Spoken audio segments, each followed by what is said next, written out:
আজকে আমি বানিয়ে দেখাবো রসমালাইয়ের রেসিপি। ভিডিওটা না টেনে সম্পূর্ণ দেখতে থাকুন।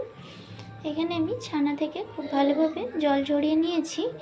ছানাটা আমি খুব ভালোভাবে মাখিয়ে নেব।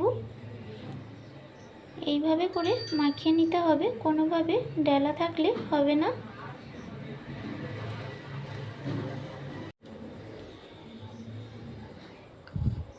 ছানাটা আমার মাখানো হয়ে গেছে। রসমালাই মিষ্টিগুলো আমি রেডি করে নেব।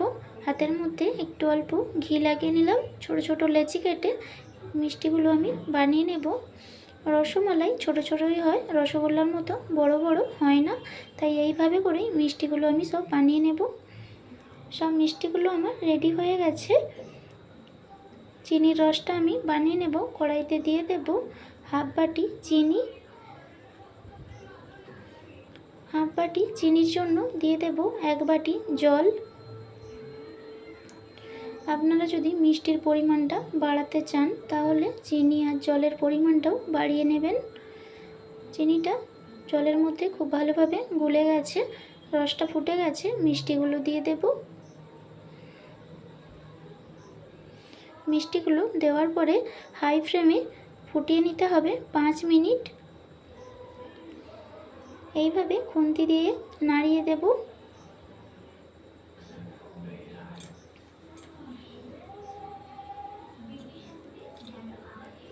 ঢাকনা দিয়ে 5 মিনিট আমি মিষ্টিগুলো রসের সাথে ফুটিয়ে নেব। 5 মিনিট হয়ে গেছে। দেখুন কত ছোট ছোট মিষ্টিগুলো রসের মধ্যে ফুলে কত বড় বড় হয়ে গেছে। খুন্তি দিয়ে একটু নাড়িয়ে দেব। আবারও ঢাকনা দিয়ে 5 মিনিট আমি ঠান্ডা করে নেব। মিষ্টিগুলো ঠান্ডা হয়ে গেছে, রস থেকে ছেঁকে তুলে নেব।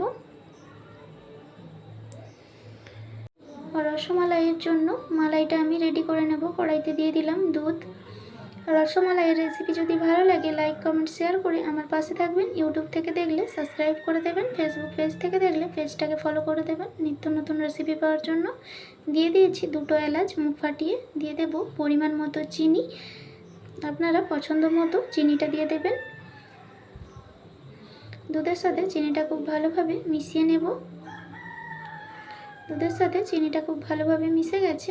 দিয়ে দেব রস থেকে ছেঁকে রাখা মিষ্টিগুলো। খুব ভালোভাবে কিন্তু মিষ্টি থেকে রসগুলো ঝরিয়ে নিতে হবে।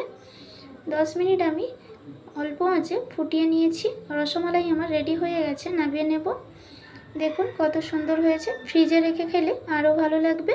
এইভাবে বাড়িতে বানাবেন, অবশ্যই ভালো লাগবে।